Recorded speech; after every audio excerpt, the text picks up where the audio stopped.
Please subscribe Digital India. One of the purposes of the textbooks everywhere is to construct a national identity. Now, this is an official narrative which is based on, in our case especially, but otherwise elsewhere too, on exclusion, erasure, marginalization.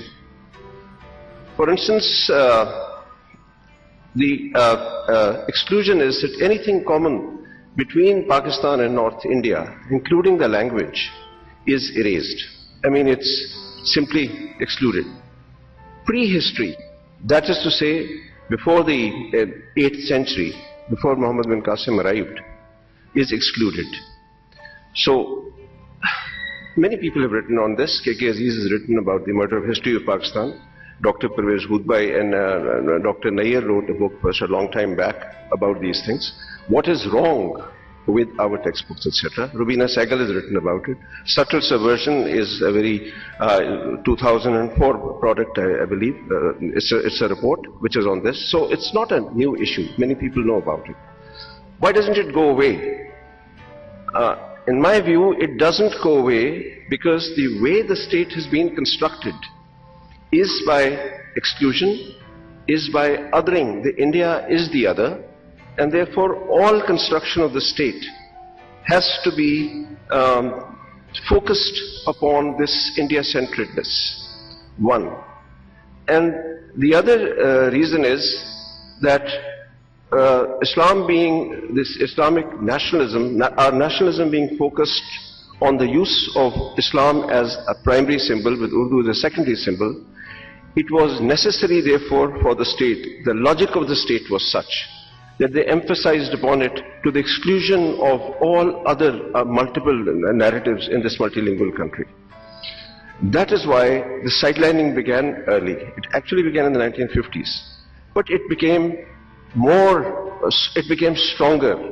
Gandhi was there, he was removed because of, as power decreased and the perception of weakness increased, emphasis upon a very, on the military, upon glorification of the armed forces, wars, those kind of things increased. Especially after the 1965 war, and then after the 1971 war it increased very much. So Jawahar Lal did not introduce it, but he of course accelerated it, the trend. Now, I looked at textbooks. I'll just give you a small example of textbooks in my book, again published by the Oxford University Press, called Language, Ideology and Power. Since that's a huge tome, I am not going to force you to read it. Nobody reads it anyway. But that book looked at class 1 to class 10 textbooks. I was not doing the same thing which other people were doing. I was looking specifically at language textbooks. And one of the things which emerged from this, all languages, that is, optional languages, Arabic, Persian, Pashto, Sindhi, and so on and so forth, English of course, and Urdu. What emerged from this was that there was an ideology.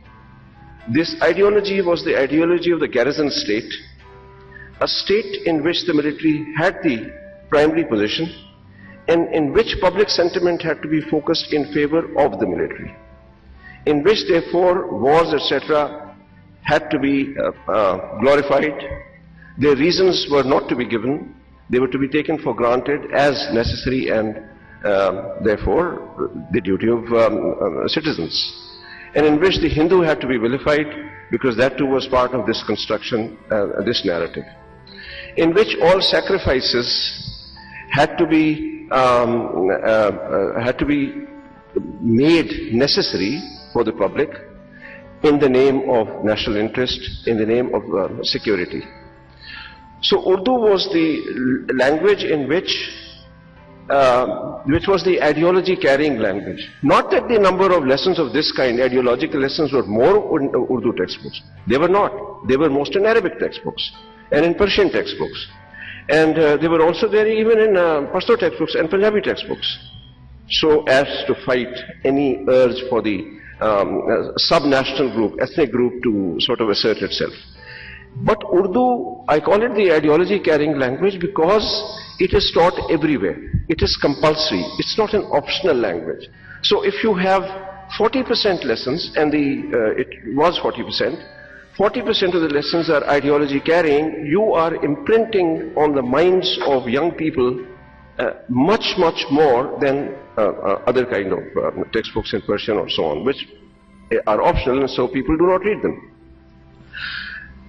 Now, specific instances of this was that in the 1965 war, what was given in the textbook was that suddenly on the 6th of September, India came and attacked Pakistan. That's it. Children were not explained that there was in fact a history, and that one kind of strategy was to send people across the border and in the vain hope of wresting Kashmir out of India. This was not given. It's a policy which was followed later with disastrous consequences, led to Kargil and so on. And you know very well the covert war which went on. But this was never questioned because it was simply never brought to the view of ordinary people and students and others. Neither on the TV, nor in the films, nor on the radio, nor in the textbooks. Text was not the only influence on people's mind, but it is a major influence. It is one influence among many, but it wasn't questioned anywhere. Although the number of narratives, personal stories, autobiographies, memoirs, talking about it, Air Marshal Asghar Khan, General Musa, my version, and so on. There are so many of them giving this narrative, saying exactly what happened, etc. None of them are known to our students. Now, there's something else about Urdu too, not just the number of lessons. It is Urdu itself, the language itself has been used as a symbol for Muslim nationalism. And therefore, lots of bits go into the making of this. The construction of the identity of Urdu itself is to be questioned. I have a book, and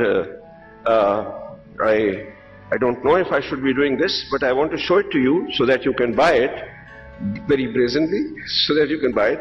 But then, you see, this book, published by the Oxford University Press, it's a social and political history of Urdu. The politics part of it is that Urdu, the myths about Urdu, such as Urdu is a martial language, is repeated again and again by the many agencies in Pakistan. I do not mean intelligence agencies, I mean all other kind of government agencies. Again and again there are papers, and again people write about it. Children are told about it, children call it Askari Zaban, etc. The fact, however, is that Urdu has the beginnings of other normal languages. It is not created in a Lashkar, it is not a Lashkari Zaban. The word Urdu in Turkish does mean Lashkar, does mean camp, does mean military camp. But the word was there. However, the language was called Hindi for about 500 years. That is why the title of the book is From Hindi to Urdu. There's one thing called Sanskritized Hindi. Of course, that was created in the 19th century.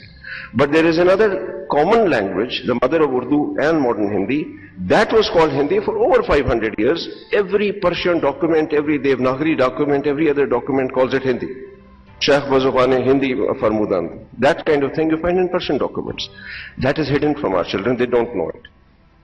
They don't. So why this language started being called Urdu was because it's a contraction of the whole term Zubane Urdu hai Mualla, language of the exalted city. And the exalted city was the city of the king. And in India, the word Urdu was not used for military camp. This is Shamsur Rahman Farooqi saying this. It was always used for the king's city. That is to say, the exalted city, which was Agra and later Delhi, Shah Jahanabad. So that is a myth. Now it's a dangerous myth because in India it embarrasses Muslims. It draws them apart as people who draw their citizenship not from ordinary rights of citizenships, but were conquerors, although they were not. Another myth is that Muslims are Arabs. Muslims are not Arabs. Muslims are mostly converted people. Some of them, of course, are Arabs. Some of them are Turks. Some of them might be Persian. Some of them are Pashto-speaking people, and so on and so forth.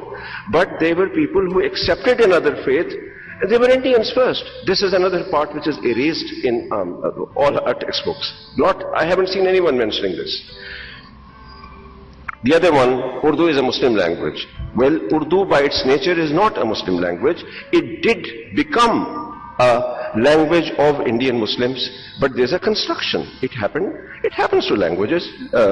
Latin now is called the language of the Vatican. It wasn't always the language of the Vatican. It was the language of people who oppressed Christians and burnt Christians at one time. These things change. And then Urdu is the national language and therefore a carrier of Pakistani nationalism. Well, that is because we have made it such. Otherwise, Punjabi is spoken by 44% Pakistanis. That could also be a national language. One can have more than one national language. One can question the idea of having only one national language.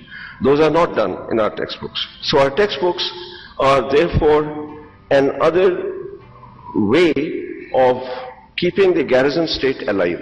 And that is why I question them. And I believe this is something, unless the textbooks change, we cannot ask for people with more oriented towards peace in Pakistan. Thank you.